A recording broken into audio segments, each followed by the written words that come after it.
Dugway Proving Ground in Dugway, Utah. This is special coverage of America's first asteroid sample return mission, OSIRIS-REx, as it arrives back to Earth after more than 7 years traveling in deep space. I'm Lauren Ward, and joining me is Dr. Jim Garvin, Chief Scientist at NASA's Goddard Space Flight Center. He's a planetary geologist by training and also probably one of the most excited people around here today. Lauren, literally, I'm over the asteroid. Better than over the moon, over the asteroid.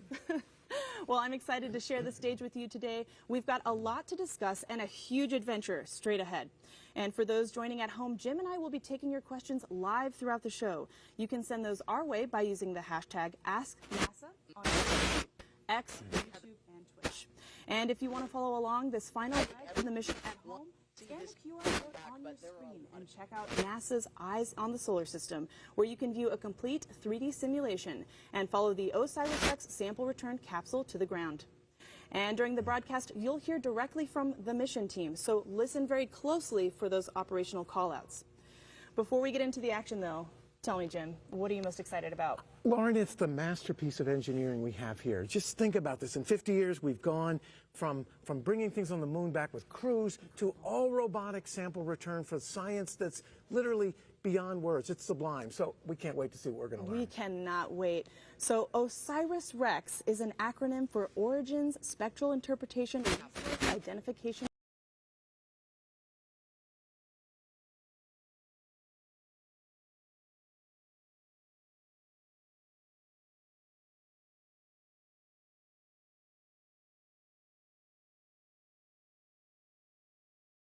Route through the solar system until it reached the asteroid Bennu.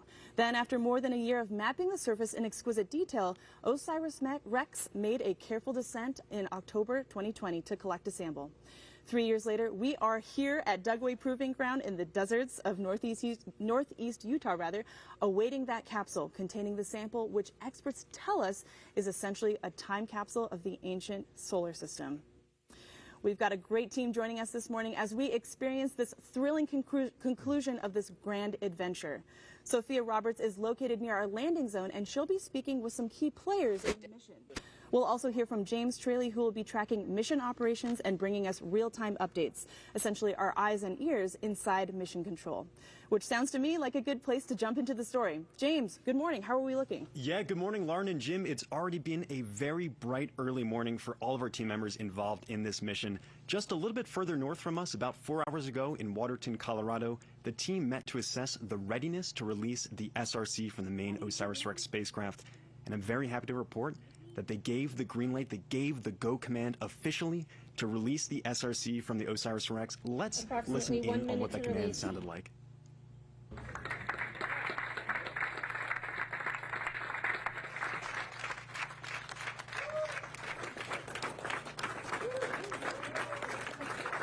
That command came after more than almost 4 billion miles of spaceflight and years of planning, plotting, and dreaming about this asteroid Bennu. The SRC has now been separated from the main OSIRIS-REx spacecraft and is coming in rain or shine today. So team members are keenly aware of the weather conditions out on the range. It's looking pretty great for today. We did have a bit of rain the other day, which softened up that landing spot just enough to make the SRC land perfectly smooth on that surface. The temperatures are going to be around the 50s, 50 degrees Fahrenheit. Low winds out there, calm winds at the surface around 6 miles an hour, pretty light. Very clear skies this morning as well. As we were actually driving out, I saw a shooting star, a meteor, and in just a few moments, the SRC itself will be streaking across the skies as we begin to track it. Just a few moments ago, we heard the helicopters take off from here to head out to Wake just at the edge of the landing ellipse. Our high-altitude plane is up in the sky, ready to take images in the infrared of our SRC, and we are here ready to go to cover all of today's mission events. I'm going to be right here with you all throughout the process as we get closer to that entry, descent, and landing. But for now, back to you, Lauren and Jim. All right, thanks, James. We'll be back to you for mission status updates throughout the morning. For now, let's give you a quick geography lesson on where we are today. We are sitting about 85 miles southwest of Salt Lake City in the heart of the Dugway Proving Ground, a historic Army facility. In less than an hour, the sample will touch down in our landing ellipse at the Utah Test and Training Range, managed by the Air Force, about 13 miles north of where we're speaking right now. Mission teams have set up a clean room just 1 mile away from us, where the sample will end its journey today. Wednesday. Tomorrow morning, a C-17 aircraft will take off from the runway behind us and deliver the sample to NASA's Johnson Space Center in Houston. Unbelievable. Unbelievable. Can't wait. Oh, gosh. I can't wait to see that C-17. Oh, that's going to be breathtaking. We have a lot of ground to cover, and we'll be bringing you into the heart of the action. For all of NASA's many missions over the years, OSIRIS-REx lives in an extremely rare category. It not only ventured out into space with cameras and sensors, but it's bringing a physical sample of the ancient solar system back to Earth for detailed analysis. Mission planners selected a small asteroid called Bennu as their destination. Following a successful touch-and-go procedure to grab a sample on October 20th, 2020, OSIRIS-REx has been making its way back to Earth. It's been a thrilling ride already packed with technical achievements and scientific discoveries. Today's historic landing continues that saga, promising exciting research ahead. Beside our main event this morning, we've got a ton of extremely cool stuff. We'll hear from a special guest astrophysicist whom you probably recognize more for his chart toppers. We'll speak with one of the helicopter pilots about his role in getting recovery teams out to the landing site and bringing the capsule back home. And we'll even hear from the cast of the film Asteroid City. And of course, we'll give you a front row seat to the mission itself, the science, the engineering, and why a mission to gather space rocks, well, rocks. Right? NASA's first asteroid sample return happens in less than 35 minutes. Let's now take you to Wig Mountain, where our field reporter, Sophia Roberts, is standing at the forward edge of the vast landing zone, where she joins us live now. Sophia, paint us a picture. Lauren and Jim. Now, it is a bright and chilly morning, but the excitement certainly is rising. Now, let me give you a lay of the land of what is going to happen today. The sample return capsule is going to hit the top of the atmosphere at approximately 8:40. It will descend through our atmosphere for 13 minutes before touchdown. Once it does touch down, our team with the recovery team will go to the sample or the capsule and start that carefully rehearsed recovery process. Now, I am on the edge of the landing zone that we call the ellipse. It is a huge landing zone that is larger than the size of Rhode Island. And behind me are the helicopters that will be taking those recovery teams to the capsule once it lands. Now, these teams are prepped and ready to go. We're just waiting for that capsule to arrive.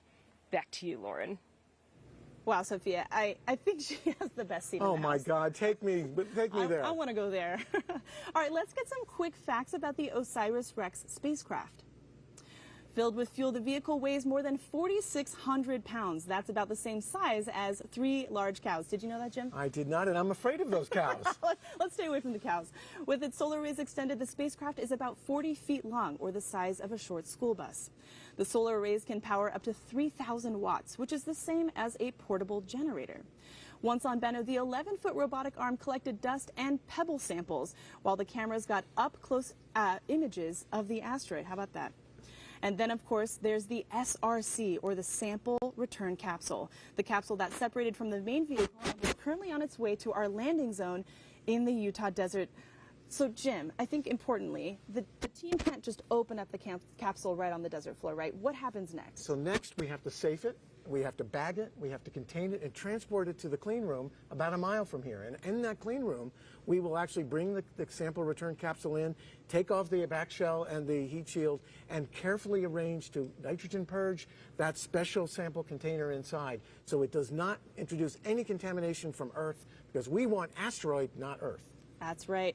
And I love missions like this because I find my own imagination just bursting with possibilities and questions. And so with about a little bit more than 30 minutes to go before the SRC hits the top of the atmosphere, we're going to take a few minutes to dive into the nuts and bolts of the mission itself. We've got a great mission overview to help explain. Take a look. OSIRIS-REx is NASA's first asteroid sample return mission. It launched in September 2016 on a journey to explore a near-Earth asteroid called Bennu. After arriving in 2018, OSIRIS-REx spent nearly 2 years orbiting Bennu, mapping and studying its rugged terrain before carrying out its primary science objective. On October 20th, 2020, the spacecraft ventured to a small crater in the asteroid's northern hemisphere. It dodged jagged rocks and towering boulders and plunged its arm into the loose surface, excavating 6 tons of debris while collecting about 250 grams of material. OSIRIS-REx stowed its bounty and closed its sample return capsule. It bid farewell to Bennu in May 2021, embarking on a 1.2 billion-mile cruise back to Earth. Now, 2 years and 4 months after leaving Bennu, OSIRIS-REx is closing in on the place where its journey began. On September 24th, the spacecraft will approach to nearly 63,000 miles from Earth. It will power up and release its sample return capsule at 4:42 a.m. Mountain Time. The capsule must be jettisoned within a narrow time frame and at just the right angle to hit its target, an area of roughly 250 square miles in Utah's West Desert. Once the capsule is away, OSIRIS-REx will fire its thrusters to avoid colliding with Earth. At 8:42 a.m., the capsule will streak into the atmosphere at a blistering 27,000 miles per hour. It will race across the western U.S. and begin to glow with heat, allowing infrared trackers on the ground to chart its progress. As it pushes deeper into the atmosphere, the capsule will rapidly decelerate, subjecting the Bennu samples to a punishing 32 Gs. About 2 minutes after entry, it will slow to Mach 1.4 and deploy its drogue parachute, stabilizing its descent. The capsule will enter special use airspace at 8:46 a.m., almost 10 miles above the Department of Defense Utah Test and Training Range. Radar stations will lock on and track it to within 30 feet of its landing site. At 8:50 a.m., the capsule will extract and deploy its main parachute 1 mile above the ground. It will make its final descent at a leisurely 11 miles per hour, like a marathon runner savoring a victory lap, before touching down in the desert soil at 8:55.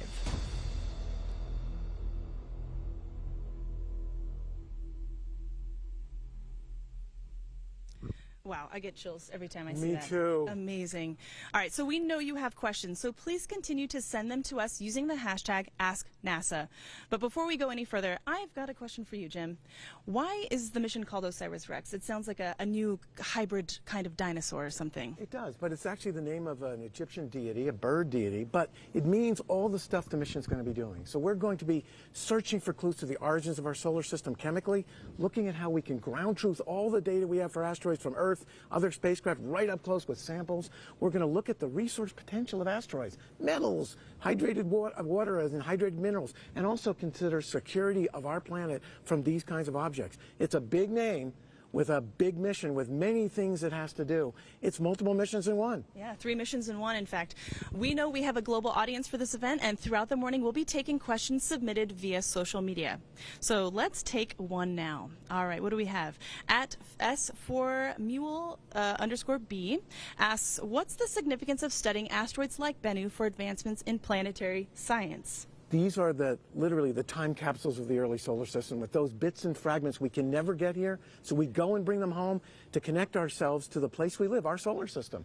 So that's one of the big takeaways of this. We will read the clues of Mother Nature on how our world works in the context of all the rest of the planetary system. Fantastic. All right, let's take another question. What do we have? All right, from at Endanger817. Approximately how large is the sample size, and what kind of analysis will be performed? So it's about 8 or 9 ounces. It's about a size of a baseball and a half, and the kind of analyses are amazing. There are toolkits and instruments that could look at nanoscale characteristics that you wouldn't imagine. We could see the hairs on a foot of an ant, but we'll look at those in the context of another object in the solar system. So, wow. Wow, indeed. All right, we'll be taking some more questions throughout the morning. Okay, so let us head back to the ellipse to talk to Sophia. I understand, Sophia, you've got a critical team member with you. Take it away. Thanks, Lauren. Yes, I am joined right now by Stu Wiley, who is the Oscar, or on-scene commander, of this recovery mission. Thank you for joining me, Stu. Thanks for having me, Sophia. All right, so you are the person who kicks off this whole process before even the recovery team gets on the ground. Can you walk us through your process? Yeah, so essentially what's going to happen is that once the capsule is undershoot, we'll have a better idea of where it's going to land on the range. And based on that, I'll know exactly what kind of weapon systems we used in that area, what kind of tests we've done in that area. So I'll know better what kind of hazards are in the area. Once I land on the ground, I'll do an initial sweep of the area and methodically move towards the capsule and mark any kind of hazards that I find, whether it be munition hazards, of course, and or the industrial hazards, and even the environmentally sensitive areas that we have out here. So. All right, and how did you prepare for this today? So preparation has been in the process for a long time. Between myself and Jasmine Nakayama, we've got 40 years worth of explosive knowledge. Most of it is on this range here, so we know the ranges very well. The team and the UTR have been working together, both Lockheed and NASA, and we've been doing rehearsals so that we are more familiar with their capsule, and they're more familiar with our terrain here as well. Yeah, so. And this is an active proving ground here. So what are the other steps that we have to ensure that our teams are safe? Yeah, so at the Utah Test and Training Range, we do have a lot of different hazards out here. Like I said, the weapon systems that we test. We're going to keep them safe from that. We have, again, done many of the preparations with them already. They've taken safety briefings. They've been briefed on the actual items that we've dropped out here in their range safety brief. One of the hazards that we're going to be dealing with, though, is the helicopters that you see behind us, and they've been through practices getting on and off the helicopters and working in and around them. But I think the biggest hazard that we're going to have is slipping. We had some recent rain, so that I think is going to be our biggest hazard, but it could be fun too. So. Well, wonderful. I know that you have your last preparations for the day, so I'm going to let you go, and thank you very much for joining us. Thank you, Sophia. Thanks, Sophia. Stu's got a big day today. Oh, my goodness. A lot to do. All right, Jim, we know we have space fans from all walks of life all over the world. One super fan in particular is a well-known astrophysicist with an atypical side hustle. But I'm guessing you know him probably more from his side thing than his science thing. Well, that's right. He's literally space royalty and rock royalty. Perfect for a mission to bring back rocks. Just a true rock star. Let's let him speak for himself. Hello NASA folks, space fans, asteroid aficionados. This is Brian May of Queen, as you know probably, but also immensely proud to be a team member of OSIRIS-REx. I can't be with you today, I wish I could. I'm rehearsing for a Queen tour, but my heart's there with you as this precious sample is recovered. Happy sample return day, and congratulations to all who worked so incredibly hard on this mission. Especially my dear friend Dante, with whom we already created this beautiful book. God bless you all. Speaking of rock stars, joining us is NASA's Lori Glaze, Planetary Science Mission Director. Welcome, Lori. Hey, good morning. Great to have you here, Lori. It's great to have you. And you and Jim go back quite a ways, right? Oh, yes. Jim and I actually go back several decades, but we've been working together closely for many, many years, and it's so good to see you here. What an exciting moment. Lori! Thank you. It is a really exciting day. So OSIRIS-REx is part of a larger autumn for asteroids, asteroid autumn, as we've been saying. Can you talk about some of the other missions that are happening this fall? Happy to do that. It is really exciting. We have lots of asteroid missions, and actually 4 of them have major milestones coming up this autumn. Right on the heels of the sample return happening today, in 2 days, on September 26th, is the 1-year anniversary of a little mission you may have heard of last year called the Double Asteroid Redirection Test, demonstrated for the first time humanity's ability to deflect the path of an asteroid. How cool is that? And then coming up on October 5th is the launch of a mission called Psyche, going to visit a special asteroid called Psyche also, which is one of only about 9 of asteroids that we think are made primarily of metal, have a very high metal content, iron and nickel. And then about a month after that, on November 1st, is going to be the first asteroid flyby of our mission called Lucy, which will ultimately visit Trojan asteroids that lead and trail Jupiter in its orbit around the sun. But in November, we'll fly by a main belt asteroid called Dinkinesh. Wow. Wow, check that out. It literally is an asteroid autumn. But Lori, one other thing, OSIRIS-REx, you know, is a multi-purpose mission, all this great stuff you mentioned, and one of its key jobs is to help us with planetary defense. How does it do that? Way out there. So actually, OSIRIS-REx gave us some really important new information about an effect, a force that occurs on asteroids called the Yarkovsky effect. And what that really is we know there's gravitational pulls on the asteroids, and we can predict that with our trajectories, but Yarkovsky effect says that the sun's radiation heats up one side of the asteroid, and then as the asteroid rotates, the radiation radiates off into the deep space. And that actually kind of acts as a force that kind of pushes back against the forward trajectory. And so it changes our predictions on where the asteroid might be. Over time, it really makes a difference. And OSIRIS-REx gave us some fantastic new measurements on that effect. Unbelievable. Wow, that is truly unbelievable. Nobody appreciates the planetary defense aspect more than me and Jim. Yeah, we want to be safe. Big fans, big fans.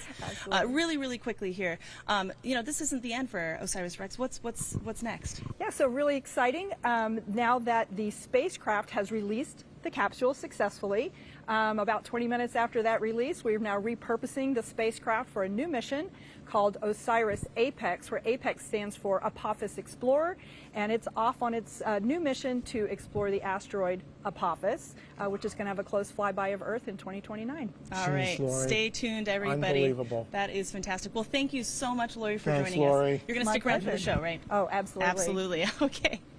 This will be the biggest U.S. sample return since the Apollo mission to the moon. But this is not the first time that anyone has captured a piece of an asteroid. On the arrival of the historic OSIRIS-REx sample, we celebrate that the Japanese Space Agency, or JAXA, has already visited 2 asteroids, Itokawa in 2005 and the asteroid Ryugu in 2019. The missions Hayabusa and Hayabusa 2 proved that it could be done and paved the way for today's ambitious goals of this daring enterprise. All right, let's send it back over to James for an update on mission operations. Go ahead, James. Yeah, thanks, Lauren. So everything continues to be nominal. I've been tracking the mission status here. Everyone looks dialed in, ready to go. You saw a few moments ago Sophia with Stu Wiley, our on-scene commander. He's ready to go. He understands the mission. They are ready to get out and recover that sample today. And as I mentioned earlier, just a few moments ago, actually I guess a couple hours ago at this point now, the SRC was released from the main OSIRIS-REx spacecraft. When that release took place, it was given an initial spin, which kind of preserves its angular momentum, its speed as it's coming in to Earth's atmosphere. It's similar to throwing a perfect spiral on a football, and teams are hoping for that perfect touchdown today. What you're about to see is basically the equivalent of throwing a touchdown pass over 10 football fields away and landing it perfectly in that end zone. So you can see on your screen now the mission operations team. They are just next door, dialed in, ready to go. They've been monitoring the vitals of the SRC all morning. They've been there in the room, prepared and ready to go. I'm sure they are absolutely thrilled for this moment. They might even see themselves on the screen there in a second, but they are hype and ready to go. This is the Lockheed Martin team just a little bit north of us in Waterton, Colorado. They are also dialed in. They're the ones who gave that initial command this morning to release the SRC from the main OSIRIS-REx spacecraft. You just heard from Lori that OSIRIS-REx is now on its way to its extended mission. OSIRIS-APEX visiting that near-Earth asteroid Apophis.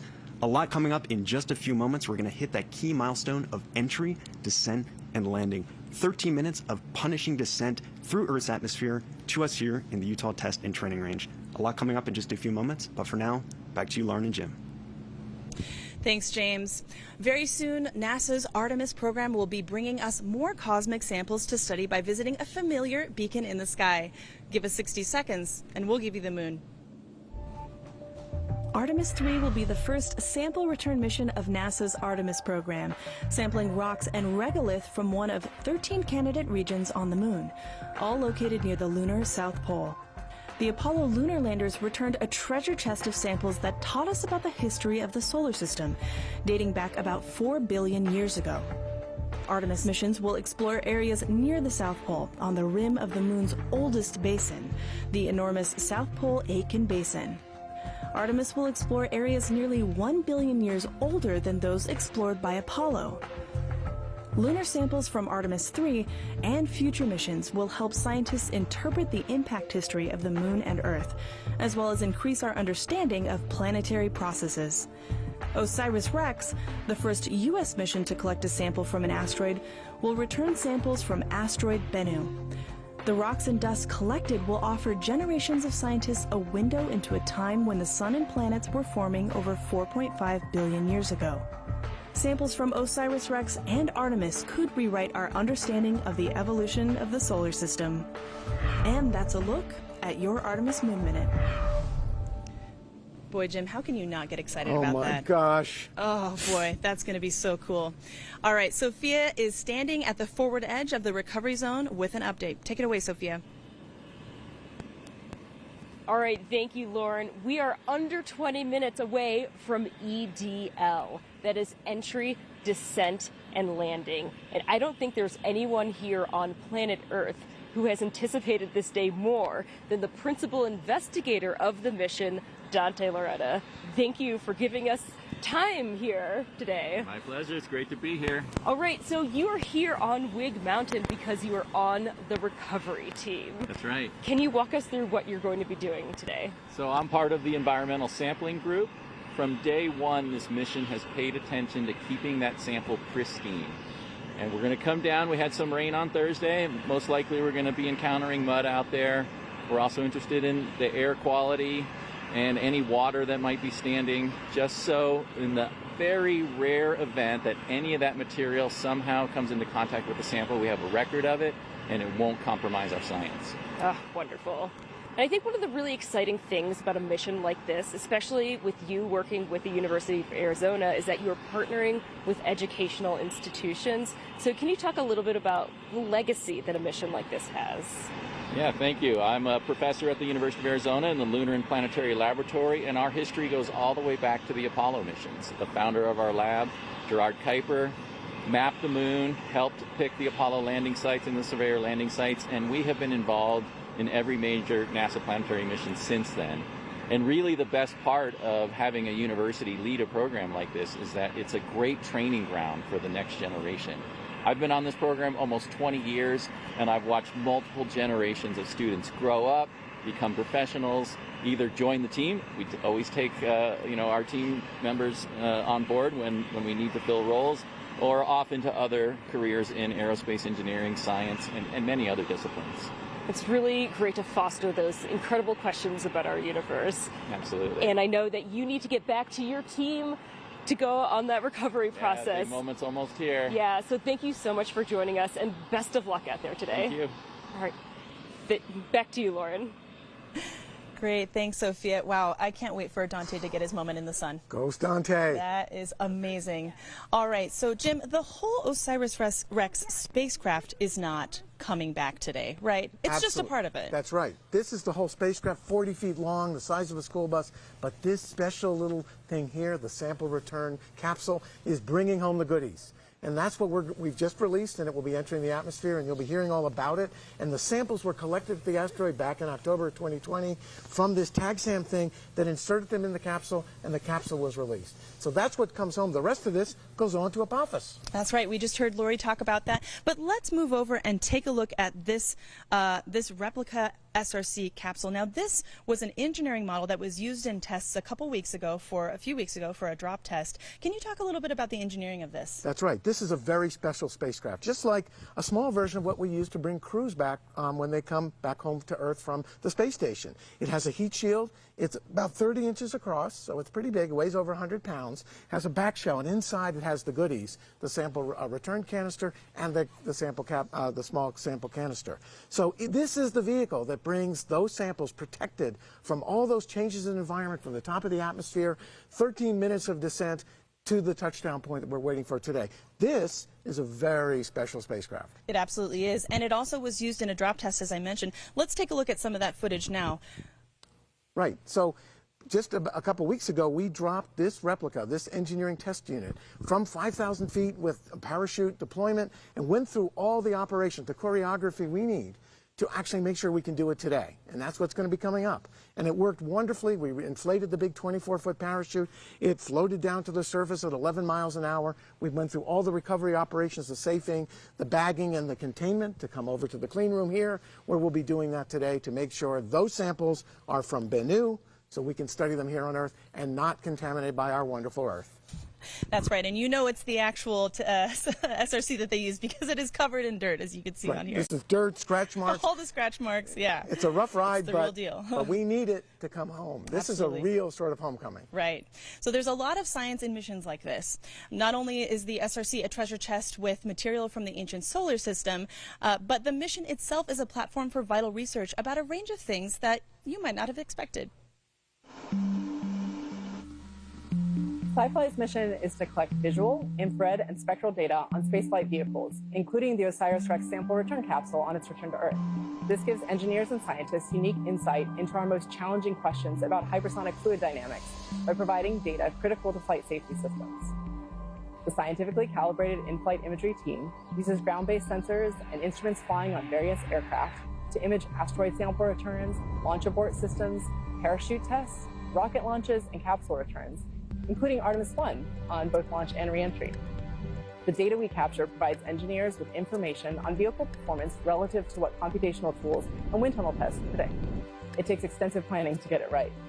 Upon its return from the asteroid belt, the OSIRIS-REx capsule will be traveling at 12 kilometers per second, or about 27,000 miles per hour.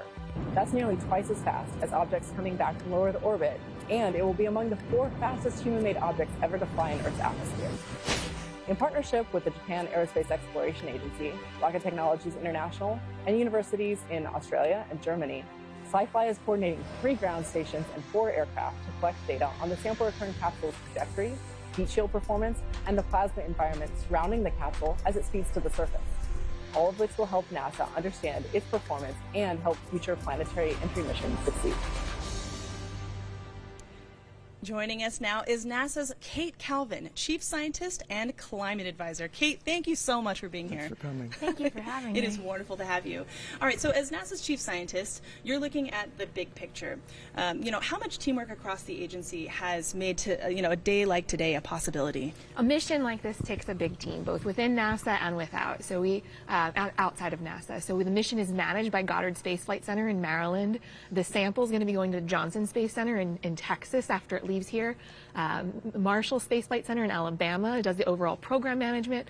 Outside of NASA, we have collaborations both in industry, academia, and international. So Lockheed Martin is doing built the spacecraft and doing flight ops.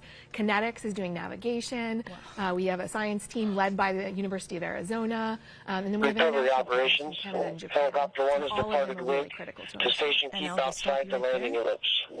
We got a confirmation that helicopters 1 and 2 have just taken off. Very exciting. All right. So, Kate, one other thing. As an earth science, an expert on how our planet works in climate, can you tell us how this asteroid mission, the samples we return, might impact how we understand life on Earth, how it evolved, and how climate issues now might be involved? Yeah, so this asteroid Bennu may record some of the earliest history of our solar system. So scientists are looking at it to help us understand planet formation and the origins of water and carbon, which led to life here on Earth.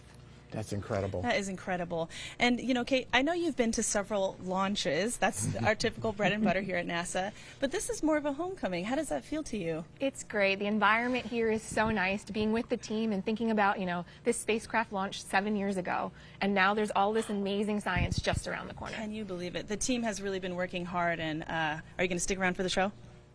Awesome. Fantastic. All right. Well, Kate, thank you so much for joining us. Thank you. Thanks, Kate, for all you do. Thank you so much.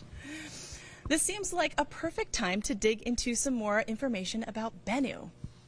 Bennu isn't part of the main asteroid belt. It's a NEO, a near-Earth asteroid with an orbit that occasionally brings it in close proximity with us here on Earth. Bennu is about 500 meters in diameter, which is taller than the Empire State Building. It rotates upside down on its axis compared to Earth, with a tilt of over 177 degrees. Scientists chose to study Bennu because of its recovery operations. Helicopter 2 has departed wing to station keep outside the landing ellipse. All right, so you just heard that they have departed WIG. Excellent progress. Fantastic. Woo. All right. Moving on, it isn't as smooth a surface as we initially thought. It's actually covered in pebbles and marked by these large rocks and boulders nearly everywhere. One boulder in particular that OSIRIS-REx had to navigate around was nicknamed Mount Doom and was the size of a 2-story building. Bennu holds the Guinness World Record of the smallest object to be orbited by a spacecraft. How fun. Now let's get an update from Sophia, who is standing on the edge of the ellipse. Take it away, Sophia. Okay, 2 of the helicopters have already just departed, so the team is already in the recovery process, or at least the beginning phases of it. But right now, we are waiting to hear precisely where the capsule is going to land before the rest of the teams head on over to that location. Now we are about under 10 minutes away from the capsule hitting the top of our atmosphere, and we are eagerly anticipating this largest sample of ancient solar system material that we have received since the last Apollo mission in 1972. So that is 51 years since we've had such a pristine and large sample of ancient solar system material. It's a really big day for science, and we're just in the beginning phases of today, but we are certainly excited to hear about what will happen and see those parachutes finally descend through our atmosphere. So yes, we're certainly excited, but this is just one phase of this amazing mission. I'm going to send it back to you, Lauren. See the operational milestones we're expecting throughout the morning. SRC separation already happened, and the capsule is now heading for its rendezvous with Earth's atmosphere. Jim, it always appears like these operations are simply inevitable. You know, we grabbed the sample, we flew it back to Earth, we're headed in for landing, but it's never that simple, is it? No, not at all. And so we have a lot of critical events that take masterful engineering. We have to hit the top of the atmosphere, transition through a high G, high heat environment, go from 27,000 miles an hour down to eventually 11 for that safe landing. All these things involve changes in environments, forces, things that could disrupt our sample and change them, which we want to document. And so we really want to understand this and finally bring it to rest so we can then bag it and encapsulate it so we can eventually get the sample into our clean room here. So we're ready to transfer it tomorrow to Houston to the Johnson Space Center. So this is a big process, well rehearsed by a masterful team. Absolutely, and contains, work from thousands of individuals who are making this happen. All right, so we know that you're submitting questions from all over. Let's take a few more social questions. All right, what do we have? At Dev Saran at 5342461. What are the preliminary steps to take to test a sample? The preliminary steps. So first thing we do is, of course, bag it here and get it into the clean room and get that sample, that sample canister inside the sample return capsule, get it under nitrogen purge, meaning we flow nitrogen gas so no Earth atmosphere and microbes get involved. That'll happen today. Period of few hours, and then tomorrow we transfer to the Johnson Space Center in Houston, Texas, where all the fun happens at the Astromaterials Curational Facility, where we've done moon rocks and samples of interplanetary dust and lots of things. Those colleagues, in a special clean room perfectly designed for this mission, will unpack those precious samples in the small sample canister, the small device that was used on the end of the TAGSAM, and they will go through a process to get it checked out, to do early reconnaissance, and to protect it very carefully. That is incredible, and they built that whole clean room. No other asteroid samples before. Right. This is the first one. First ever. First ever. As the SRC approaches the edge of Earth's atmosphere, we are just moments away from the world's largest ever asteroid sample return. Jim, what are you feeling right now? I am literally tingling all over with exhilaration. This is a small step for a capsule and a giant leap for science. It really is, and if that's one thing we can impart, that is it. This is a huge, huge milestone, a great achievement. So this is it.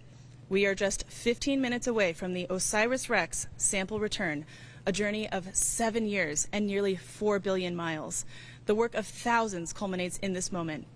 Let's turn it over to our mission commentator, James Traley, to take us through the final moments. James, we're all yours.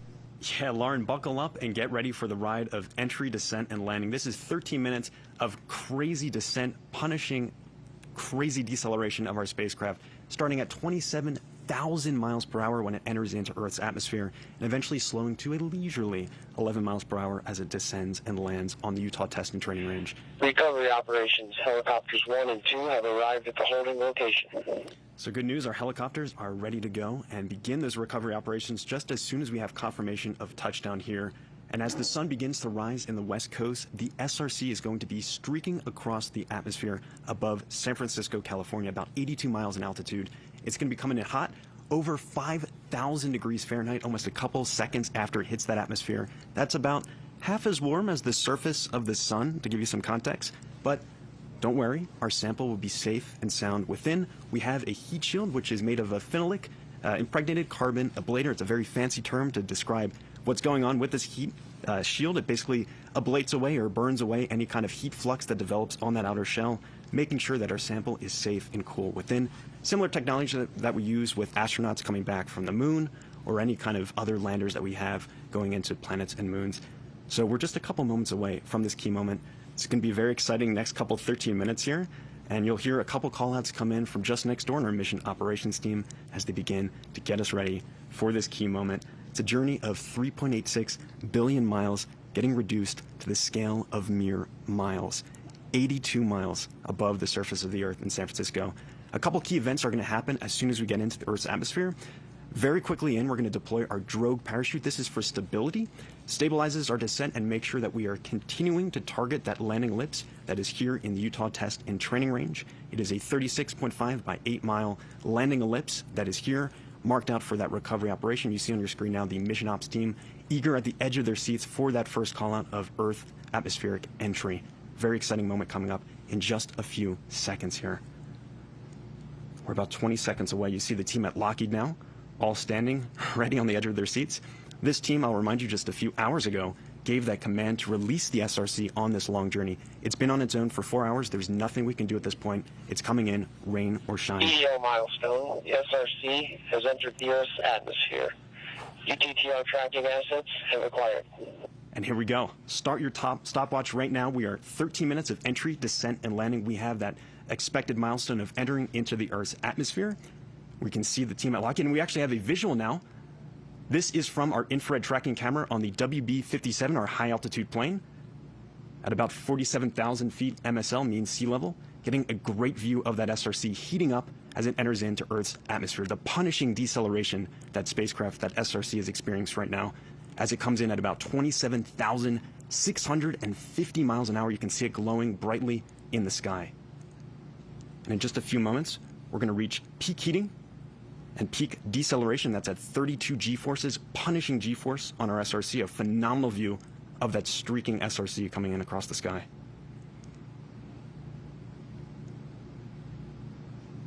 At this point, we have entered in over San Francisco, California, and are very quickly going to be approaching the Utah Test and Training Range just a little bit further to the east. Entry was at EDO milestone. SRC is experiencing maximum heating and maximum deceleration. So you just heard right there, we're experiencing that 5,000 degree Fahrenheit maximum heating, burning scalding hot on that heat shield that is protecting our sample within, and maximum deceleration that is at 32 G-force, punishing deceleration from Earth's atmosphere, the drag forces that are acting on that SRC. Once again, as I mentioned, that sample is safe and sound within that SRC, that sample return capsule, as it comes in, burning through Earth's atmosphere. You can see our high-altitude plane searching for that SRC. You can see it faintly on your screen there. Our next milestone, will be expecting that drogue parachute deployment. That'll be at about 102,300 feet altitude. And as I mentioned before, that will stabilize our descent and slow us from hypersonic to subsonic speeds as we continue to target the Utah Test and Training Range. Expected EDO milestone. SRC commands drogue parachute deploy. So we heard that command to deploy the drogue parachute. Waiting to see that visual confirmation, but that is at 102,300 feet. And a side note, at this time, 8:44 a.m. Mountain Time, the OSIRIS-REx spacecraft is at its closest approach to Earth. That will be on to its extended mission, visiting the asteroid Apophis in the year 2029, continuing this incredible mission at another world. And in just a few moments, we should enter into special use airspace at approximately 8:46 a.m. That's going to be at 10 miles off the deck here at Utah Test and Training Range.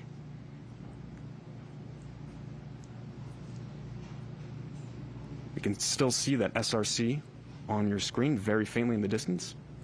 Still quite warm, that fireball that literally was a ball of plasma just a few moments ago when it first entered into the Earth's atmosphere.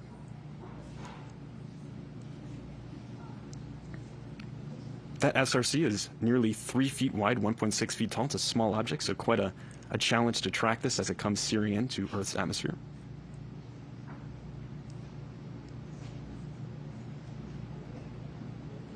And in just a few moments, we should be entering into special use airspace.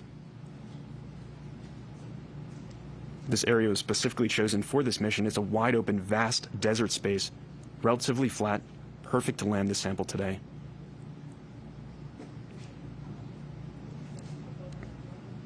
We did, as I mentioned, have a couple days of rain here leading up to this event, so the ground is a little bit soft.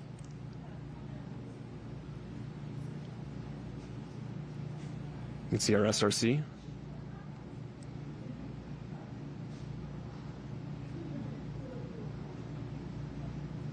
Streaking in. This is from our high altitude cam.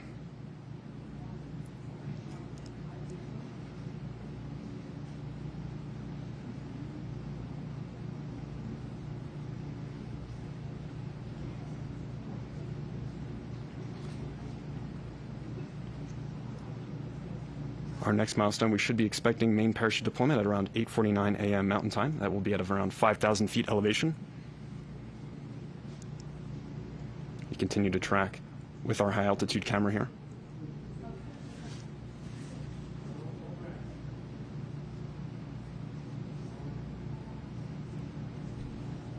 As I mentioned, that sample is thermally isolated within that SRC, a very complex labyrinth network of piping and tubing leading into that sample canister within, that just a few years ago was on the other side of the solar system from us sampling at Asteroid Bennu. The team has incredible precision on this mission as well. Just a few days ago, on the 17th of September, they did their final trajectory correction maneuver, TCM-12. This corrected our velocity by 3 millimeters per second.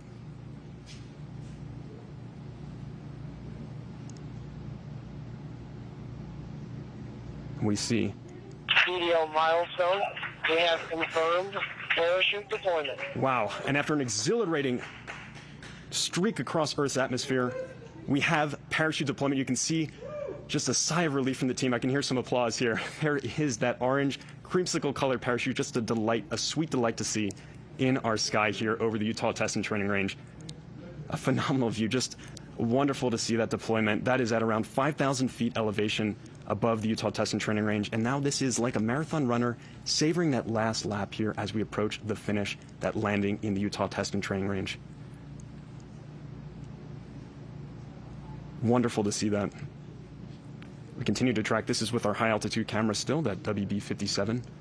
And we should have a great view from here on the ground. We've got a variety of different tracking assets. And you saw Sophia out at the edge of that ellipse watching from Wig Mountain. The team there could potentially have a wonderful view momentarily as well. We'll continue to descend. Our next altitude descent will be at about 4,000 feet. Just a few minutes away from getting that sample from the other side of the solar system, from the surface of Asteroid Bennu at sample site Nightingale, to the rugged terrain of the Utah Test and Training Range. Looks like winds are relatively low. Not a lot of rocking back and forth. Those parachutes seem to be perfectly smooth coming down, that parachute there. Continuing to descend, with a slight little bit of tilt back and forth of our SRC as it comes to its resting velocity of 11 miles per hour as it makes that final descent.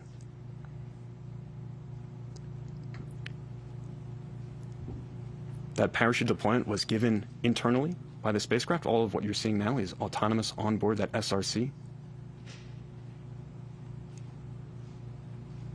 And once that successfully lands, the teams will begin the next crucial phase of this mission, the sample recovery operations.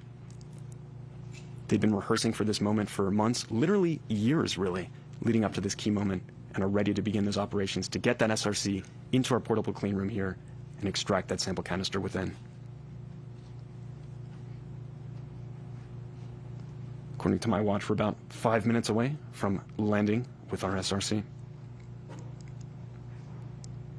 And as we heard a few moments ago, helicopters 1 and 2 are already staged and ready to begin those recovery operations just as soon as we have confirmation of touchdown. This is a variable clock, so this could be a little bit faster, a little bit slower as we get closer in. This wind speed here is a variable that is quite hard to predict, especially once you're high up in the atmosphere. We did release a weather balloon earlier on this morning rather, to get a profile of our atmospheric conditions. The team puts those into various models as they prepare for this key moment. But once again, they are a little bit hard to predict, a little bit of variability, so we may kind of bounce around a little bit on that predicted OSIRIS-REx sample return capsule touchdown time.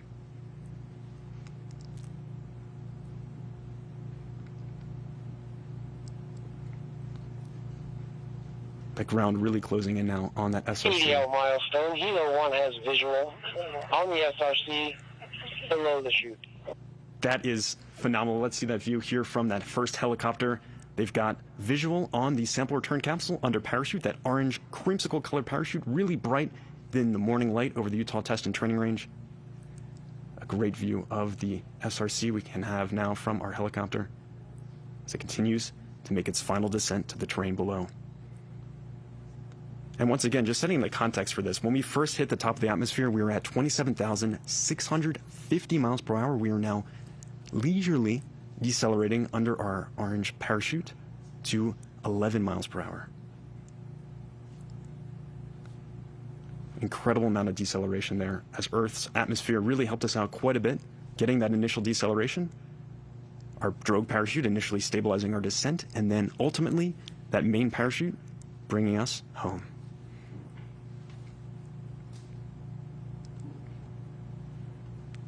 You can see right in the center of that crosshair, that is the parachute with the SRC dangling beneath.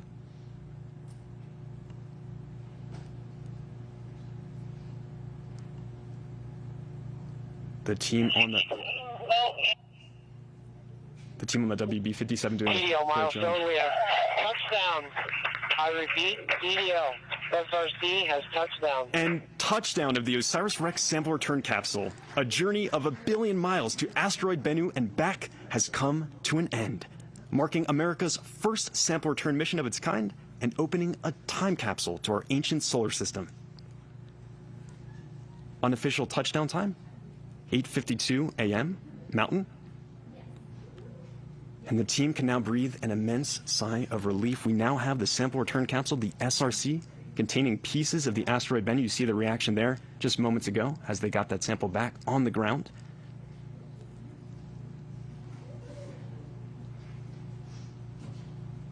This is the team at Lockheed celebrating that momentous achievement of getting that sample from the other side of the solar system at asteroid Bennu. When we took that sample, we were over 200 million miles away from us here on Earth. The long journey back, 1.2 billion miles from asteroid Bennu, back to here with that sample, has just come to a dramatic close. And a little bit ahead of schedule, too. The SRC landing about 3 minutes ahead of when we had originally predicted. It was in a rush to get back here, carrying amazing amount of scientific information within. The team is eager to crack that SRC open, get the sample canister within, and begin the process of understanding the origins of our solar system and potentially the origins of life.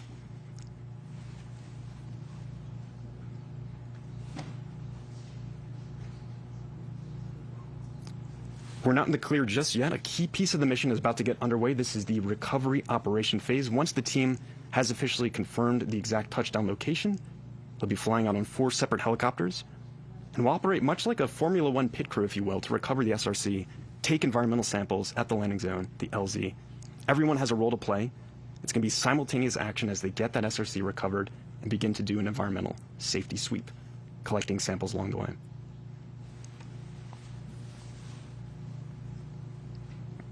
You see our mission ops team just next door.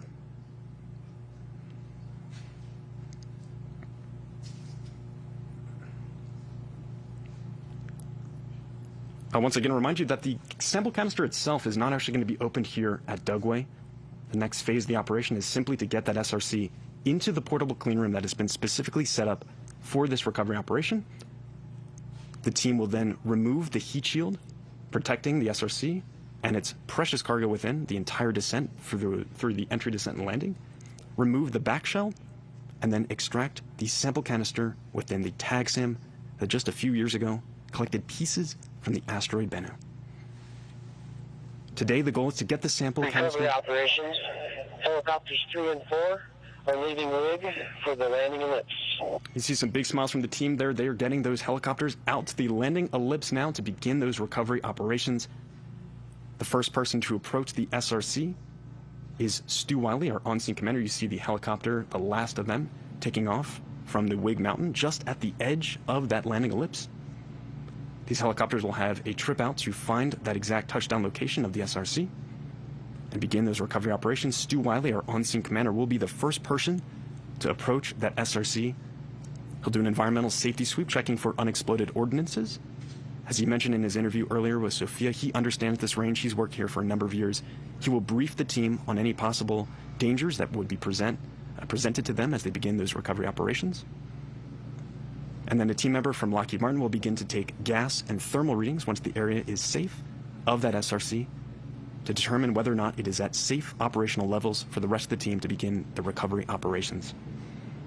As I mentioned, this is going to be simultaneous action. The team has prepared. They're all going to be wearing these bright white UV shirts, sample recovery shirts, and you'll see them walking out to that sample in just a few moments here once those helicopters land. A great view once again from our high altitude plane. You can see the parachute there next to our SRC. There is a possibility that there could be unexploded ordnances from that parachute. There is a mortar inside that is to fire to disconnect the parachute from the main SRC to help it come to a final rest. It's a bit challenging to see from this perspective, but there could be some potential roll marks or skid marks as that SRC came to a rest on the rugged desert surface below. As I mentioned, we did have a bit of precipitation here the other day, so that should make for a nice soft surface for that SRC, so it probably had a nice clean landing there.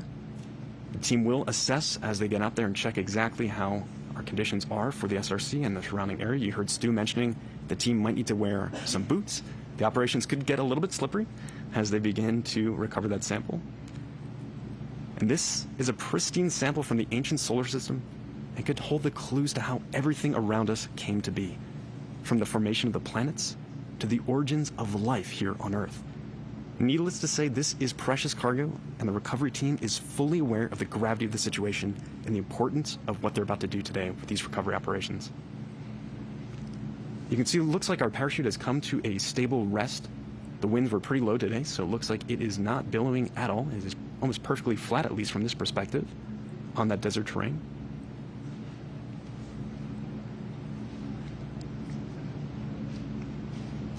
And throughout all these operations, the crew member safety is paramount. So you'll see the team probably huddle up a couple times as they begin these recovery operations to make sure that everything is safe and continues to be nominal as they make their initial safety sweep. All of this recovery should be a very quick process usually. They've rehearsed for this again for months. They've been out here all summer really rehearsing for this moment. They did a drop test last month. They've also had numerous rehearsals actually practicing containing that SRC, getting it on a sample carrying fixture. Recovery operations, WV has located the parachute on the ground. You just heard that confirmation from that high altitude plane locating that parachute on the ground. This location info will be relayed to our team members aboard those helicopters as they begin their approach out to the landing zone.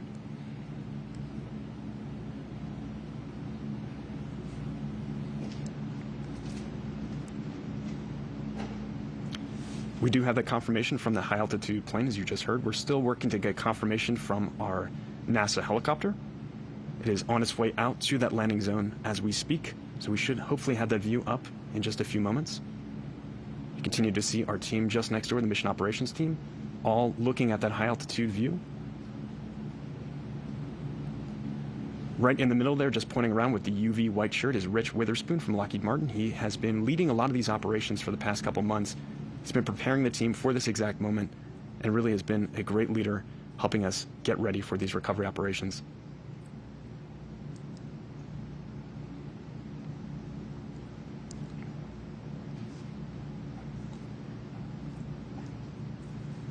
Yeah, so this ellipse here, this landing zone, is a quite large setup here, and this was chosen intentionally for this mission. It's about 37 miles by 9 miles total, this landing ellipse, out in the Utah Test and Training Range here in Dugway, Utah. This is an enormous facility. As you heard earlier, it's about the size of Rhode Island, all in all, this whole facility. It's relatively flat, very smooth terrain, this desert surface. So it's perfect for bringing something back and having that nice, safe landing on the desert surface. Just a few years ago, the OSIRIS-REx spacecraft back in 2020 made its tag attempt, the touch and go attempt to actually collect the sample that has now landed in this desert.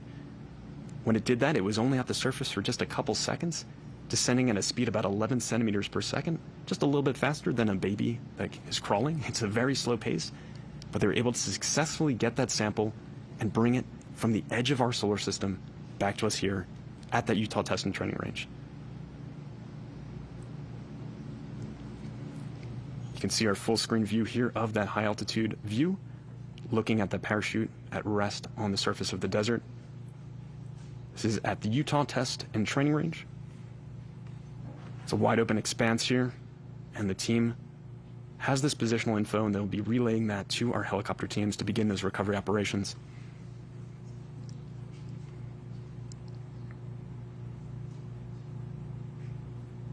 And what you'll see in a couple seconds here, the recovery team, the recovery crews are responsible for securing the sample return capsule, the landing site around it, and helicoptering the SRC to a portable clean room that's located just next door here on the range.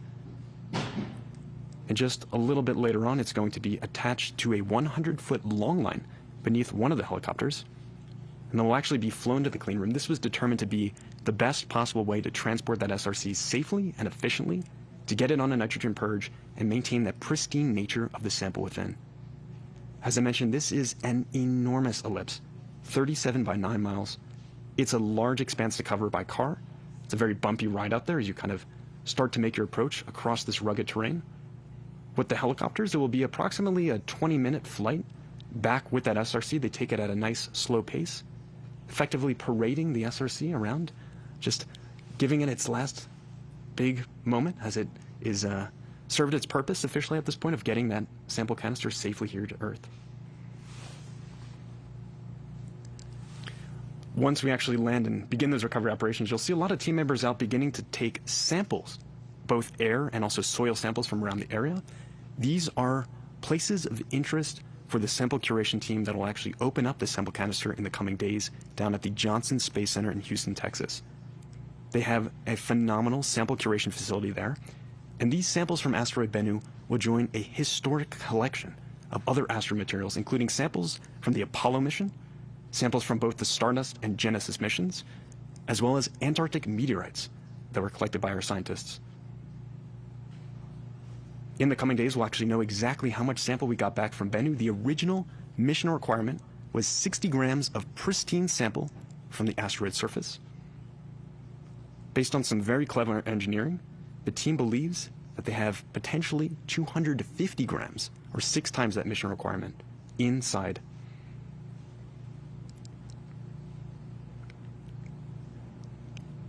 And so we just heard that unofficial touchdown time was at 8:52 a.m. Mountain Time here at the Utah Test and Training Range in Dugway, Utah. If you're just joining us, you see that view right now from one of our high-altitude planes observing our touchdown location. On your screen just above that crosshair is the orange creamsicle-colored parachute that brought us the last part of our journey down to the surface of the Earth.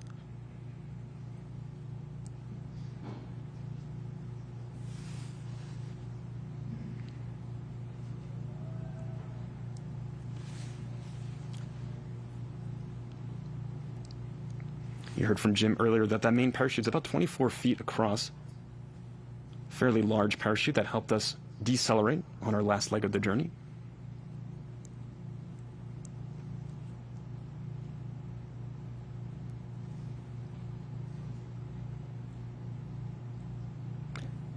And so we just heard a confirmation actually that the main parachute deployed much higher than was originally anticipated.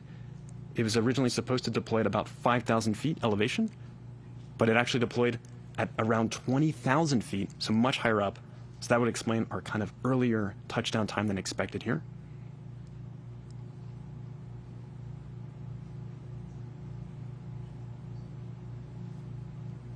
It still has touchdown on the Utah Test and Training Range.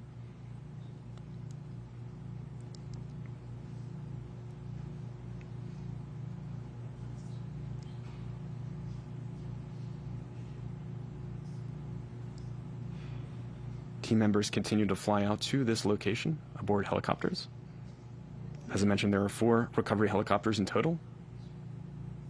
The mission operations team is continuing to monitor the situation. They're the ones who are relaying us that info about that high parachute deployment, that 20,000-foot parachute deployment.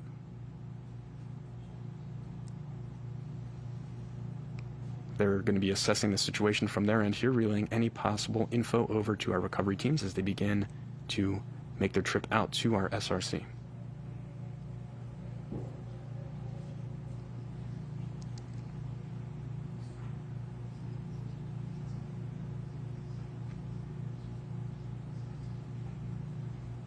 One of the first goals once the team gets out there is to safe and stow the parachute and begin to mark places of interest, as I mentioned, for that curation team to begin sampling. This is all a very well-coordinated machine, very well-oiled machine that operates in tandem. They've rehearsed extensively for this moment.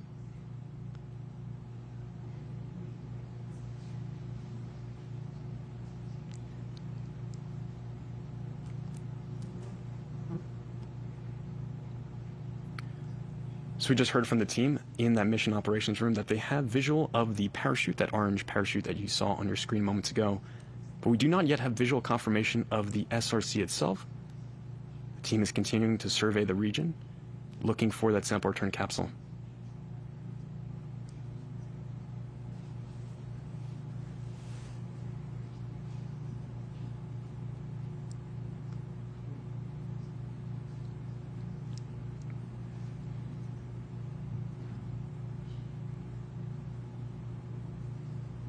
Recovery operations. Kilos 1 and 2 are in the area of the landing site and are in a search operation. So you just heard that call out from Tim Preiser, who you see on your screen there from the mission operations room. He just announced that Helos 1 and 2 are now at that landing site. They're pointing out something on the screen. I see some smiles. It seems like we might have potentially some more information on that SRC in the coming moments. Helos 1 and 2 will be surveying this region, looking for both that SRC and also eyeing up the region, looking at that parachute that was deployed. Recovery operations. All of the ground supported vehicles have left rig and are in pursuit of the landing zone. So some more team members are going to be heading out to that landing zone as well in support of those 4 helicopters that will be the main group recovering that sample. The main helicopter will be actually attaching that sample return capsule once the team has it located and ready to prepare for recovery operations. They'll load that on long line. You can see once again, some team members pointing at items on the screen here. We'll hopefully get confirmation in the coming minutes of that SRC location. Tim Preiser pointing at the screen now, wondering if he has any more information for us on where that sample return capsule location would be. We do have visual confirmation of that parachute, as I mentioned.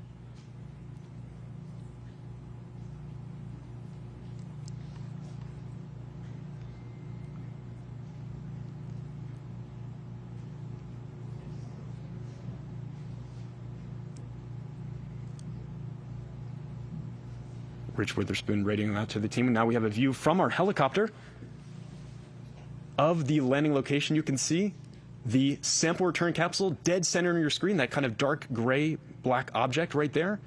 And then just to the right of it, a little bit below, is our parachute. It appears to be resting on the surface. We're getting a zoom in now from our NASA helicopter. And you can see now the SRC. At last, we have a visual of it on the surface of the Utah Test and Training Range. I'm sure that is a pleasant sight for the team to see. Recovery operations. Kilo 2 has visual on the SRC. I repeat, SRC has been located. And we have visual on that SRC. It appears that the parachute has also disconnected. It's a little bit off from that SRC, disconnecting from the back shell. The SRC appears to be resting on its nose, that heat shield that protected it the whole way down through that entry, descent, and landing. Lockheed is celebrating that moment. I'm sure they are breathing another sigh of relief here. It's been a wild morning for everyone involved. They've been up since the crack of dawn just a little bit further north from us in Waterton, Colorado. They gave the go command to actually release that SRC that you see on your screen right there from the OSIRIS-REx spacecraft about 4 hours ago. It then ventured entirely on its own and now sits on its own for us here in the Utah Test and Training Range. So now that we have visual, the teams should be able to begin the recovery operations in just a few moments. As I mentioned, that first person on scene will be the on-scene commander, Stu Wiley. He'll be doing an environmental sweep. We're getting a nice close-up view. You can see the parachute disconnected. You can see some of the wiring of it there, just a little bit off the edge of our SRC. The SRC looks quite charred up from that entry in. That was expected as we heated up to temperatures over 5,000 degrees Fahrenheit upon entry into Earth's atmosphere. You can see a great visual of some of that rugged terrain out there. Just a sweeping expanse, very panoramic terrain at the Utah Test and Training Range. It's a great location for us to land this sample. The team looking a lot more relieved now that we actually have visual. And we should be able to begin those recovery operations shortly.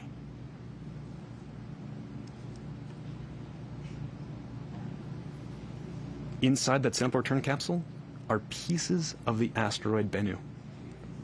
We'll be getting access to those samples in just a few days and actually seeing exactly what we got from the asteroid regolith.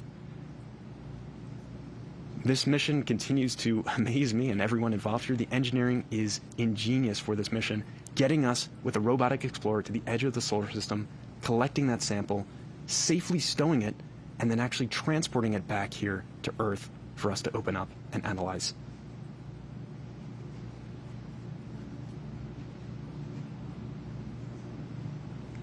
The surface today was probably a little bit soft, so it looks like it's resting a little bit far off the actual desert. It doesn't appear to have dug in too much with that nose cone from the heat shield.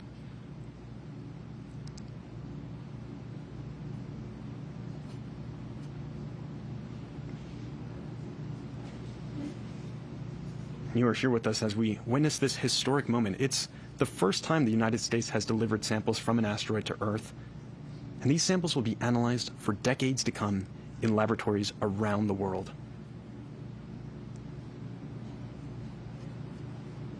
And there is landing of our first helicopter at the site.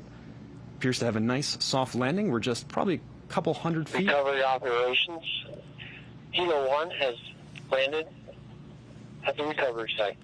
So our first helicopter, you just heard confirmation, and you can see visual confirmation of that landing. We're maybe about 100, 200 feet away, landing away from that sample. So a little bit of a hike for our team members to get out to that sample return capsule and begin our environmental safety sweep. As I mentioned, our on-scene commander, Stu Wiley, will be the first person of the team to actually approach this sample, check the area for any unexploded ordnances, UXOs, that could possibly be out there on the range, and then also make sure that that SRC is safe for our operations team to approach and begin recovery. You can see where that parachute disconnected from the top of that SRC. That is the back shield that you see right there at the very top with that little bit of white wiring still coming out of the top. Our SRC perfectly landed there on the Utah Test and Training Range. So what you're about to see happening next is the process of recovery operations. This is a key moment of today's events to actually get that SRC from out in the desert into our portable clean room here at Dugway. It is crucial that we maintain the pristine nature of this sample that we got back from asteroid Bennu. It could hold the clues to how everything around us came to be, from the formation of the planets to origins of life here, so the team understands just how crucial the contents of that SRC is, and they're going to work as efficiently and as safely as possible to get that SRC contained, wrapped up in thermal blanketing, placed in a sample carrying fixture, and then attached with long line to our first helicopter there. It'll then be transported the long journey back here, a much more relaxing flight, I'm sure, for our SRC, to our portable clean room at Dugway. At which point the team members will extract the back shell and remove the heat shield from the SRC. It's served its purpose. We're mainly now concerned with getting the contents within that sample canister containing pieces of the asteroid regolith out of that SRC. We won't actually, as I mentioned, be opening that sample canister just yet here at Dugway. The team is simply focused on getting that SRC, or the sample canister rather, on a nitrogen purge And this is to maintain that pristine nature and prevent any kind of contaminants from the atmosphere from getting into our sample within. Recovery operations. Kilos 3 and 4 have been cleared to land at the recovery site.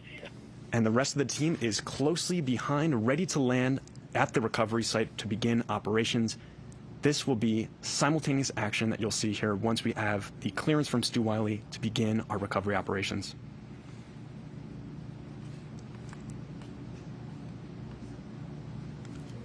At least from this perspective, I'm not noticing really any drag marks or any kind of roll marks, but the team, once they approach, will mark any possible areas of interest where the SRC possibly came in contact with the rough desert terrain.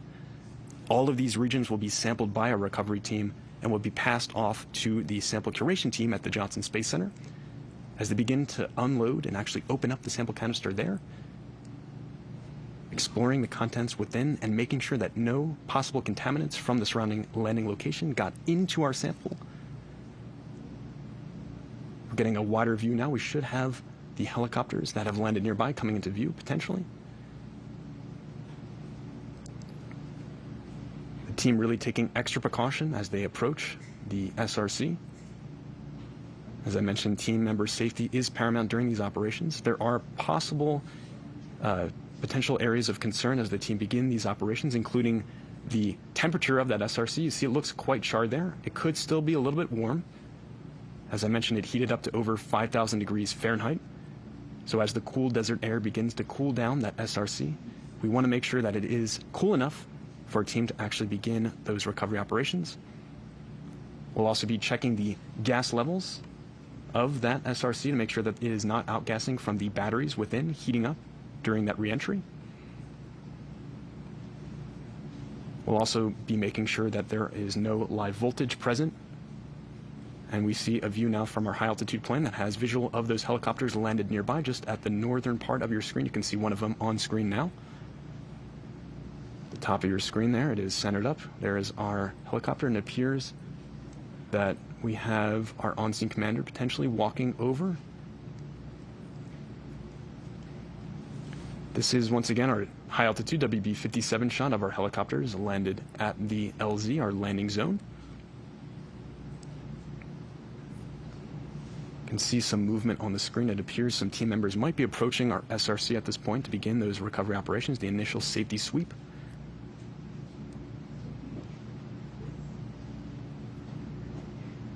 We'll just be observing from this high altitude for the next coming minutes as the team actually will be setting up a camera on the ground for us to observe the recovery operations close up. And a note from one of the team members about the SRC itself. So they have approximately 40 hours. That is the amount of time it would take for any air to get into the sample. As I mentioned before, that sample return capsule is a complex network of piping and tubing inside of it, sort of like a labyrinth-like design, and that is intentional to make it incredibly difficult for any possible contaminants from the atmosphere to get into our sample canister. So sort of like a nesting doll, if you will, where it has multiple layers of protection that keep that sample safe within. All of that protective layering, once we get that sample into the clean room, will be shed, and we'll be able to actually access that sample canister within.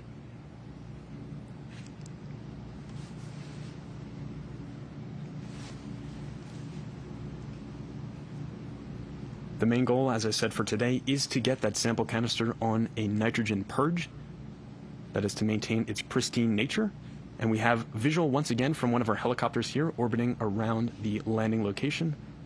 You can see our SRC at the bottom left of your screen and its parachute that helped us get the last leg of the journey down. It deployed a little bit higher than we expected, 20,000 feet elevation. Original expectation was at about 5,000 feet. And this brought us down the last leg of the journey after a punishing initial entry into Earth's atmosphere over San Francisco, about 82 miles in altitude, to now resting on the rugged Utah Test and Training Range desert floor.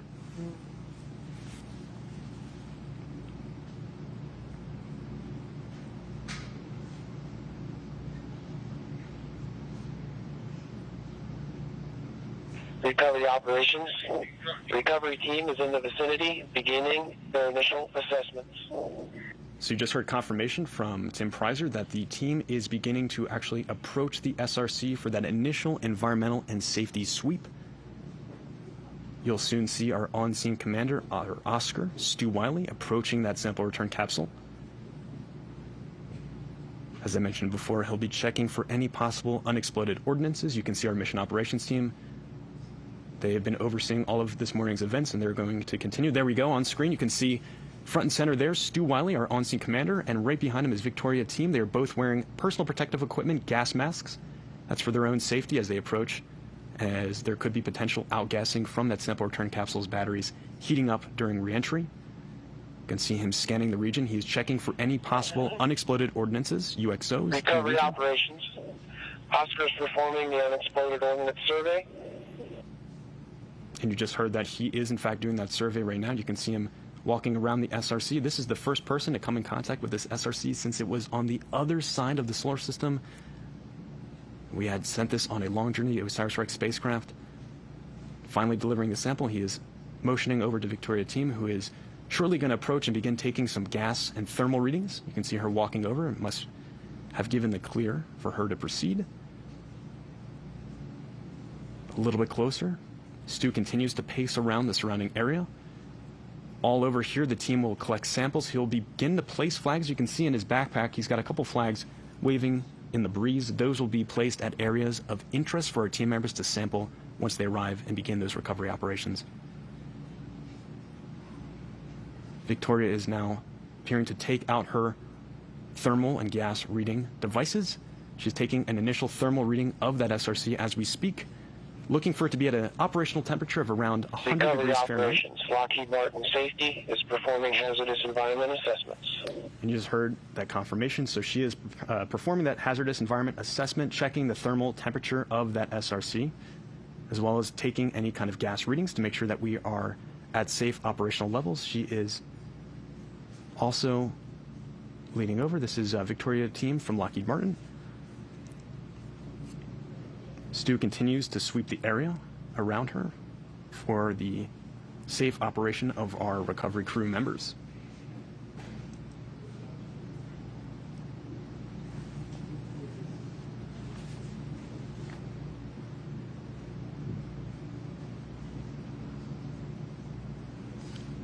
There are several nozzles, valves around the SRC, and so once Victoria has the clear to approach, she'll actually open up some of those valves and insert a gas reading device within to actually take some temperatures. And you can see off to the left of your screen, Stu Wiley is actually safing and stowing away that parachute that helped take us the last leg of the journey.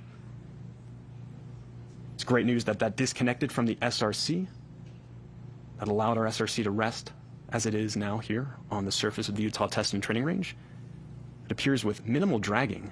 Recovery operations. Oscar is safing and storing the main parachute. So Stu is going to get that parachute stowed, placed away, as Victoria is front and center on your screen, beginning to take some of those gas readings to make sure that we are not outgassing any kind of noxious chemicals that could be present from that battery heating up within the SRC.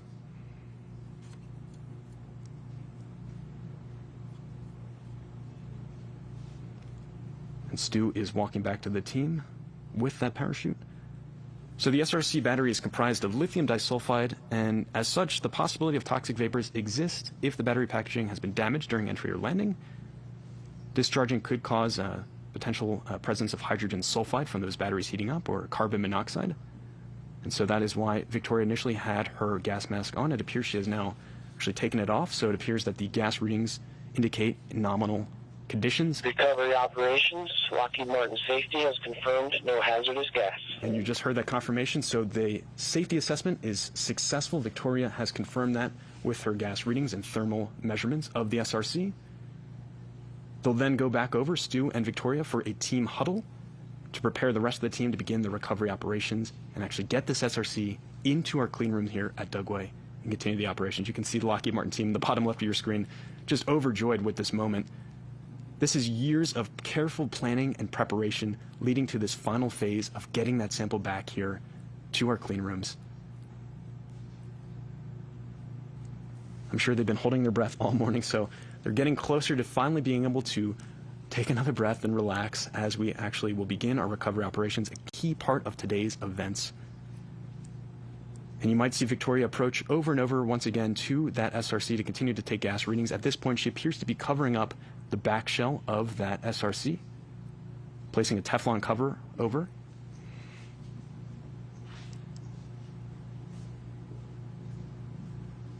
This is where the parachute actually deployed at the top of the SRC capsule, the sample return capsule rather. She'll also be checking for any possible live voltage. And we'll wrap Kapton tape around the two cut cable ends protruding from the back of the SRC where that parachute deployed. You can see her with that covering as we speak, placing it on the back shell.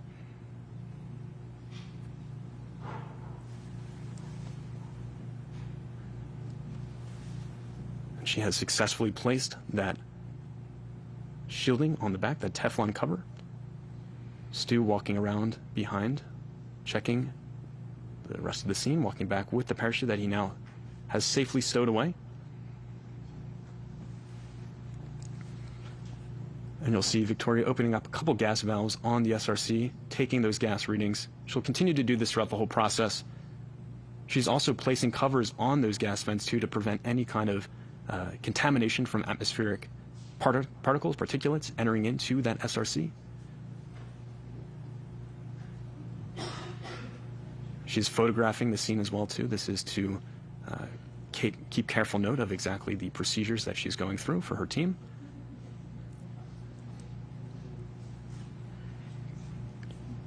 So the recovery operations will be getting underway shortly now that the team has conducted their initial environmental and safety sweep. Everything appears to be nominal, which is fantastic. We do, in fact, have that SRC on the ground. The rest of the team will be approaching shortly. But for now, back to you, Lauren and Jim. Wow. Thank you, James. Oh. Can you believe it? OMG. Touchdown for science. What a great day. For the folks at home, this is a huge deal, and they did it. For the first time in history, we brought goodies back home from this kind of object in the history of humanity.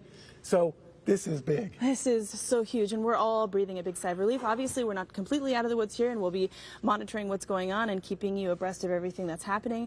But for now, wow, we made it home. A great job by that Lockheed Martin team, yes. safing that craft. Fantastic work. What a spacecraft. We have to name her specially. Yes, absolutely. In that capsule, everything perfect.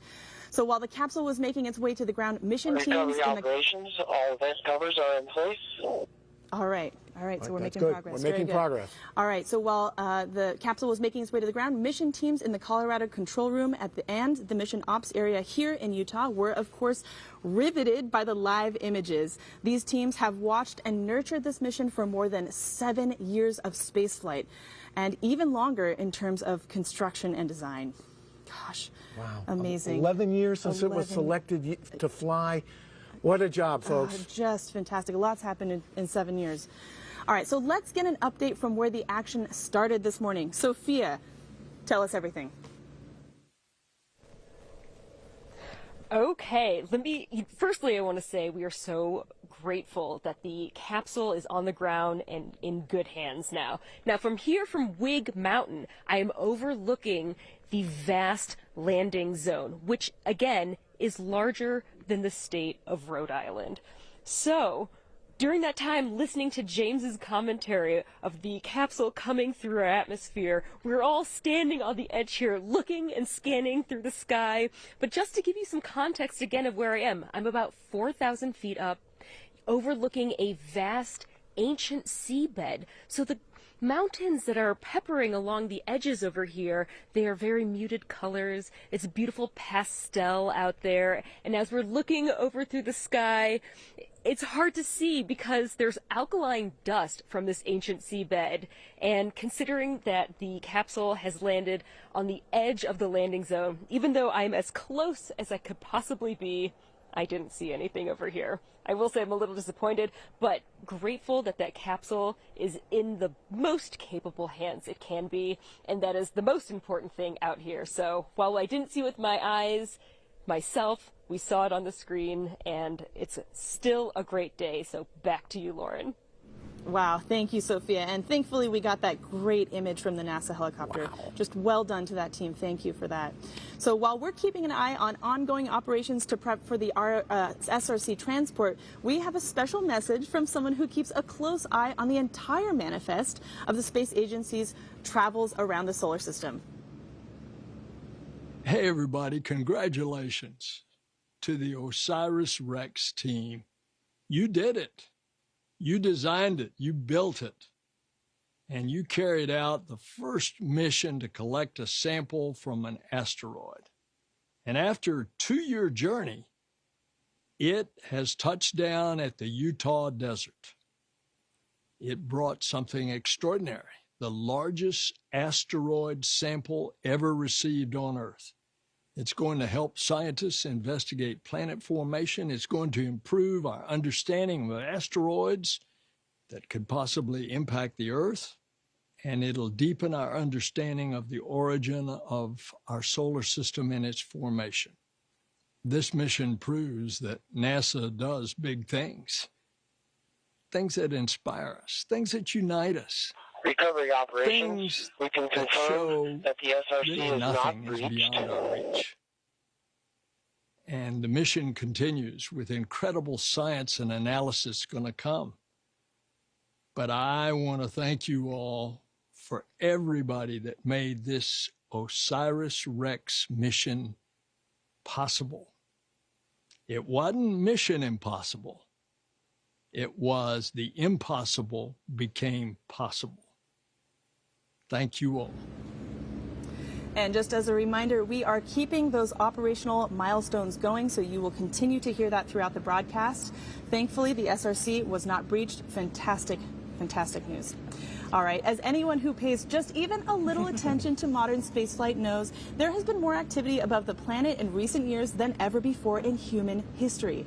There are probes like OSIRIS-REx moving around the solar system, observatories looking out into deep space, and satellites closely examining the health and future of our own planet.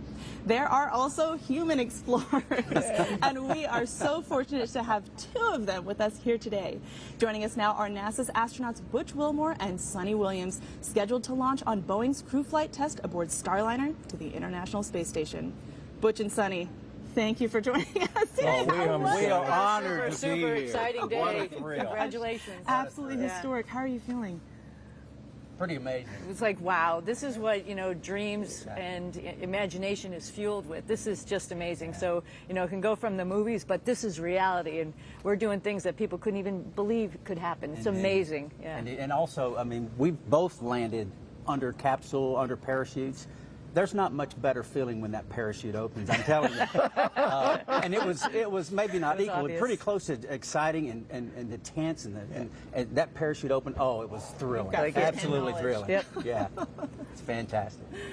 Well, that is fantastic. One of the things that I think will be really interesting is this, of course, this site is being considered as one of the candidates for the Boeing Starliner crew flight. Right, and that's actually why we're here. It just worked out in our timing for our training and as we're working on Starliner, that we could come and actually view one of our prime landing sites, which is here at Dugway. And so that's actually what brought us to the area, so we could be here and sharing the experience with you today. And we see this has gone so well, we are ready to land here, Recovery too. operations. That's the place that our flight The recovery team is performing their safety This is a huddle. beautiful place. It's a beautiful day this morning. No wind. I think the capsule just came right down under the chute, and hopefully we'll have a nice soft ride just like this hope capsule so. too. Absolutely. And we just got a call out that the recovery team is performing their safety operations. Everything nominal. So Fantastic. you guys will be coming back, and maybe someday with samples yourself, brought back by humans. Indeed. What do you think about that? Again, we're in that era of going beyond low Earth orbit now with humans, headed back to Moon, and potentially one day to Mars with the Artemis program. And it is a thrilling time, as you mentioned earlier. So much taking place within the solar system, the near solar system now, and it's fascinating. Great time to be in human space. Awesome. I think I'd be a little bit nervous to go to an asteroid, so, Wise so woman. I'm She's super wise. glad the spacecraft did it, and we'll set the pace and show us how to do it. But I think maybe you'll practice a little bit more before we go, because it's a dangerous environment learning about it. So much Sunny and Butch, thank you so much for joining us today. Hopefully you'll stick around for more of the show. Yeah, all right, congratulations, Thank you, guys. everybody out there. Really appreciate it. Thanks, guys. Good luck with your flight. If you've just joined us, this is special live coverage of NASA's OSIRIS-REx asteroid sample return mission. You might be thinking, this doesn't look like a typical NASA facility. And it's not. In fact, it's because of the extraordinary capabilities that we find here, that we find ourselves in the Utah desert in the first place. We're coming to you live from Army's Dugway Proving Ground. We've got a video postcard to share that will give you a better sense of the glorious desert environment all around us. Take a look.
Wow, absolutely gorgeous. The spaces here are vast, rugged, beautiful. I mean, you got to see a little bit from the NASA helicopter, but that was a close-up and personal look. And look at this. We're in this place that almost looks like Mars, but on Earth, as we're recovering a capsule with the pieces of our universe that will tell us about the early time of our solar system that we can't get anywhere else. And there's the crew out there approaching that beautiful capsule that did the joyful ride from that top of the atmosphere down. 13 minutes of roller coaster riding, and they're getting it safe and ready to start bagging her to come over to the clean room here. Wow. And explain, why do we do a landing, as opposed to an ocean landing? Right. So many of our crews land in the ocean, as you know from Apollo. But for this one, we need to bring it back to a place where we can contain the contamination. By landing in the desert here, we can keep the Earth's ocean, all those absolutely wonderful waters out. This is the best place to bring home this kind of capsule. And look at her. She landed perfectly. Looks like a top sitting there. Absolutely gorgeous. Well, this isn't the first time that NASA has visited Dugway, and it certainly won't be the last. Take a look. When bringing a sample of the cosmos back to the U.S. Army and Air Force have been excellent hosts to us for months as we've been preparing for today's landing. That's one of many reasons I'm so pleased to welcome Colonel James Harwell, Army Commander here at Dugway Proving Ground. Recovery operations. Nominal SRC recovery operations have begun. Getting an update. Okay. All right, nominal SRC recovery operations have begun. Okay. Pretty darn good. All right. Okay, so today could not have gone any better. How did it, I mean, in large part due to our amazing partners here with the military, how did it look from your end? Oh, it looked amazing. So when you talk about partnerships, this isn't just a Dugway Proving Ground effort. Though you're sitting here on Dugway Proving Ground, the capsule actually landed on the Air Force's Utah Test and Training Range, and so it's going to be brought here to Dugway before it goes to the clean room. So this is a larger effort than just the Army's Dugway Proving Ground and NASA. And it looks like it might have landed right. So I got a note just before this from the commander of the Utah Test and Training Range that it did land on Uter. And so there was a little bit of rivalry there. We were hoping, but it looks like it was on Uter. Right on the boundary, though. Yeah. So close. So we have a big collaboration at NASA with members from the Army and Navy, from the military services that have given us the opportunity to go to these great places in space ourselves as people.